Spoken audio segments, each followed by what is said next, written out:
बिस्मिल्लाहिर्रहमानिर्रहीम। अस्सलाम वालेकुम डियर स्टूडेंट्स। आज हम मेल रिप्रोडक्टिव सिस्टम के पार्ट 2 को स्टडी करेंगे।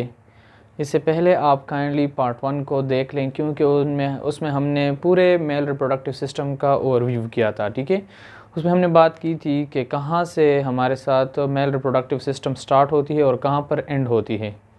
हमने पार्ट 2 और पार्ट 3 में उसके एनाटमी को स्टडी करनी है।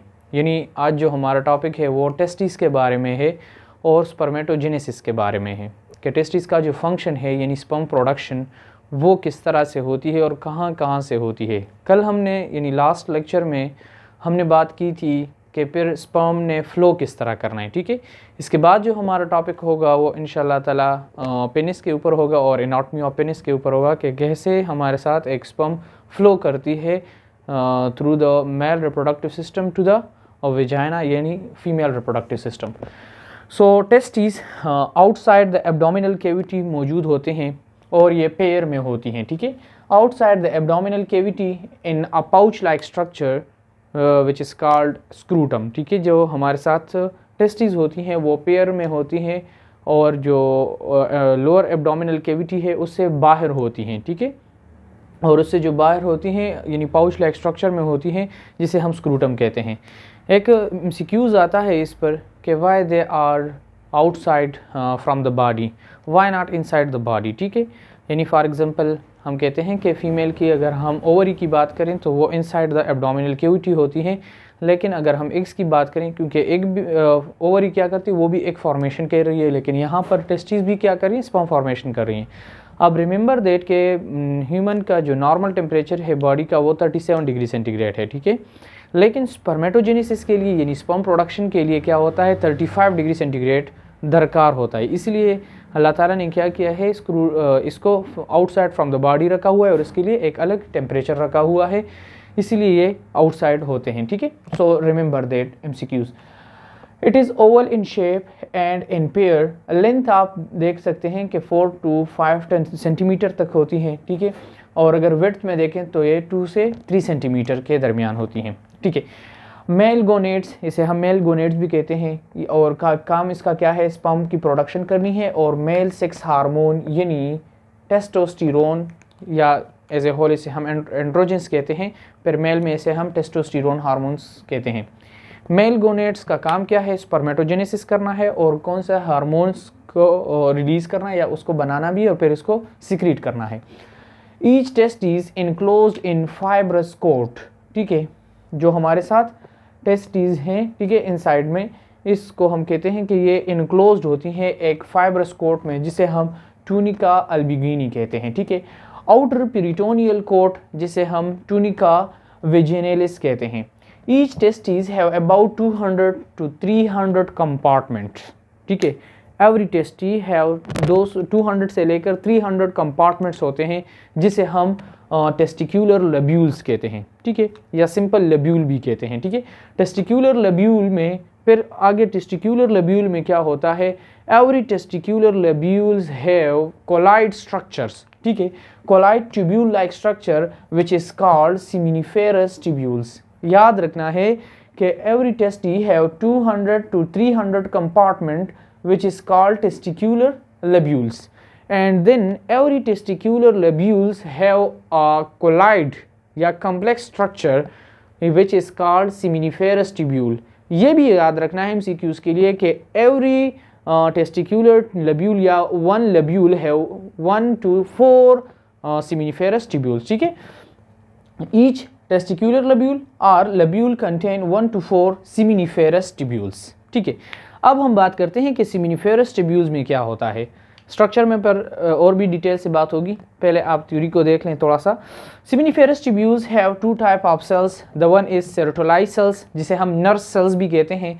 वैसे भी नर्स सेल्स की नर्स सेल्स होती क्या हैं या नर्स होती क्या है हॉस्पिटल में, वो हेल्प करती हैं। ठीक है, डॉक्टर्स की या पेशेंट्स की। मेल स्पर्म सेल्स, ठीक है, दो चीज़ें हैं, Sertoli cells and male sperm cell.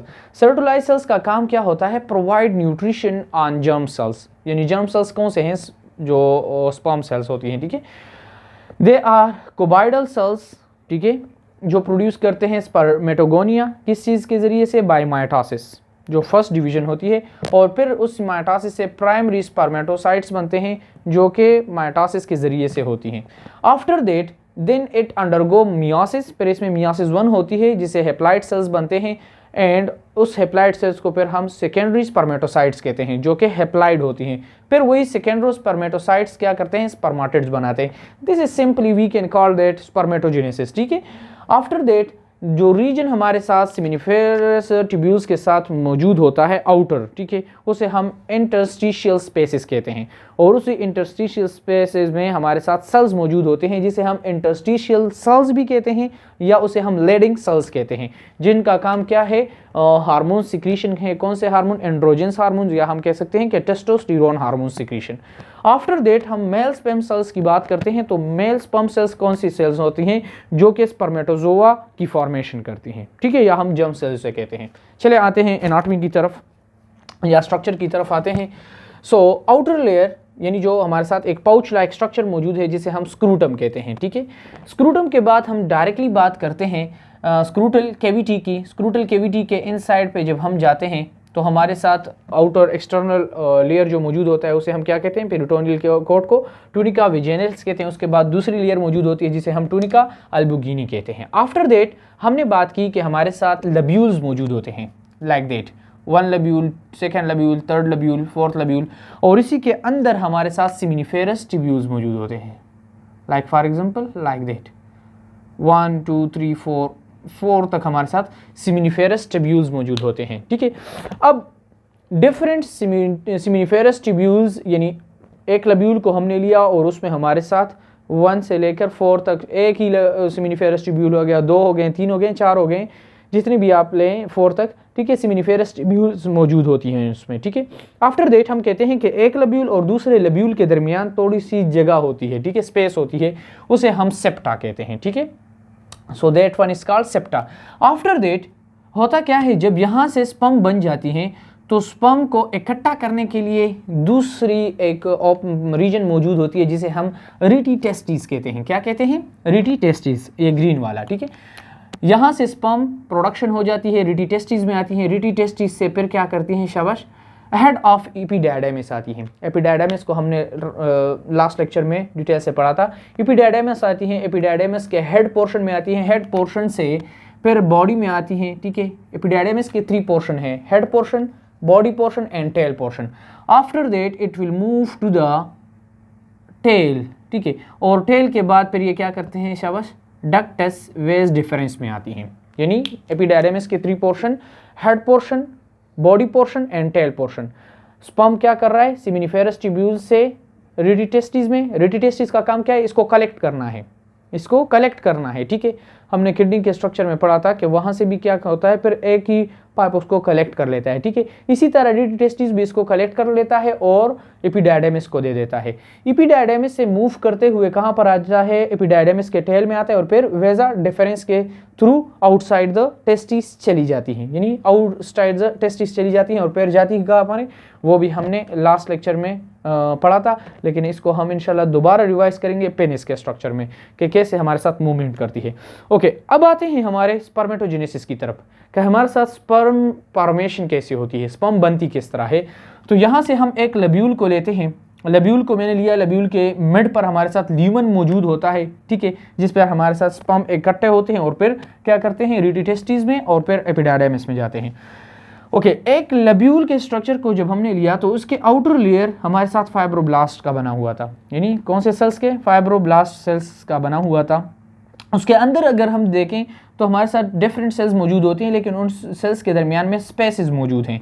उन स्पेसेस को, उन सेल्स को हम क्या कहते हैं, नर्व सेल्स कहते हैं या सेरोटोलाई सेल्स कहते हैं, जिनका फंक्शन हमने पढ़ लिया कि इसका काम क्या है, जितने भी जर्म सेल्स हैं या हम स्पर्म सेल्स कहते हैं, उनको न्यूट्रिशन फराहम करना या उनको प्रोटेक्शन देना है। उसी के साथ हमने बाहर तरफ बात की कि बाहर इसके इर्द गिर्द हमारे साथ सेल्स मौजूद होते हैं जिसे हम इंटरस्टिशियल सेल्स कहते हैं। इंटरस्टिशियल सेल्स का काम क्या है, वो मेल हार्मोन सिक्रीशन करते हैं या उसको हम एक और सेल्स कहते हैं, लेडिक सेल्स कहते हैं, इंटरस्टिशियल सेल्स या लेडिक सेल्स, ठीक है। जो स्पेस होता है इसे हम इंटरस्टिशियल स्पेस कहते हैं। आफ्टर दैट उसी के साथ आउटर लेयर में हमारे साथ यानी आउटसाइड फ्रॉम द लब्यूल, हमारे साथ कैपिलरीज मौजूद होती हैं जो कि ब्लड के सप्लाई का काम करती हैं, ठीक है, और न्यूट्रिएंट्स वगैरह के। ओके, आफ्टर दैट हमारे साथ दूसरा जो पोर्शन आता है, दूसरा हमने बात की यहाँ पर कि सेमिनिफेरस ट्यूब्यूल में क्या होता है, एक सेरोटोलाइट सेल्स होगी जिसे हम नर्व सेल्स कहते हैं, दूसरा हमारे साथ मौजूद है sperm cells, sperm stem sales, जिसका काम क्या है, स्पर्म फॉर्मेशन और कहाँ पर ले जाना, ल्यूमन में सेंड कर देना। ओके, इसी को थोड़ा सा आगे डिटेल से बात करते हैं। हमने फाइब्रोब्लास्ट ली, उसके बाद स्पर्म स्टेम सेल्स ली, ठीक है, like that these are sperm stem cells and hair capillaries are present, blood capillaries are present. So first cells are called spermatogonium, ठीक है। उसके बाद माइटोसिस होती है और माइटोसिस से क्या बन जाता है, प्राइमरी स्पर्मेटोसाइट्स बन जाते हैं। माइटोसिस के बाद क्या बन जाती हैं, प्राइमरी स्पर्मेटोसाइट्स बन जाती हैं। प्राइमरी स्पर्मेटोसाइट्स में मियोसिस 1 होती है और उससे फिर सेकेंडरी स्पर्मेटोसाइट्स बन जाती हैं। ये भी हमारे साथ डिप्लाइड है, this one is also diploid. After that this one is haploid, meiosis हो गई, ठीक है। मियोसिस के बाद फिर मियोसिस 2 होती है और उनसे स्पर्मेटिड्स बन जाती हैं, ठीक है। अब जब सेकेंडरी स्पर्मेटोसाइट से स्पर्मेटिड्स बनती हैं तो उनके बाद ये क्या करती हैं, इनमें डिफरेंशिएशन हो जाती है, यानी जो स्पर्म का ओरिजिनल स्ट्रक्चर बनना है वो यहाँ पर हो जाती है, ठीक है। यहाँ पर डिफरेंशिएशन के बाद यहाँ पर बिल्कुल स्पर्म सेल्स बन जाती हैं, यानी उसका हेड भी बन जाता है और टेल पोर्शन भी बन जाता है, and this one is called spermiogenesis. और यहाँ से फिर ये क्या करते हैं, ल्यूमन में चली जाती हैं और ल्यूमन के बाद एपिडाइडेमिस में, ठीक है। एपिडाइडेमिस से फिर वेजा डिफरेंस में, और इसी तरह फिर दूसरा हमारे साथ साइकिल शुरू होता है यहाँ से आउटसाइड पे। इंशाल्लाह वो हम नेक्स्ट लेक्चर में डिटेल से बात करेंगे उस पर। आज के लेक्चर में हमने मेल रिप्रोडक्टिव सिस्टम के पार्ट 2 को स्टडी किया, जिसमें हमने टेस्टिस के एनाटॉमी को थोड़ी सी आपके जो सेकेंड ईयर के हवाले से जितनी थी कोर्स में उसी के हवाले से हमने बात की उस पर, और कुछ MCQs भी उसमें डिस्कस हो गई, और फिर उसके बाद स्पर्मेटोजेनेसिस या स्पर्मियोजेनेसिस के बारे में भी बात हो गई। सो आई होप इंशाल्लाह आपको बहुत कुछ समझ आ चुका होगा। अगर इसके हवाले से कोई भी क्वेश्चन हो तो आप कमेंट सेक्शन में ज़रूर पूछ लें। अल्लाह हाफिज़, अपना बहुत सारा ख्याल रखें।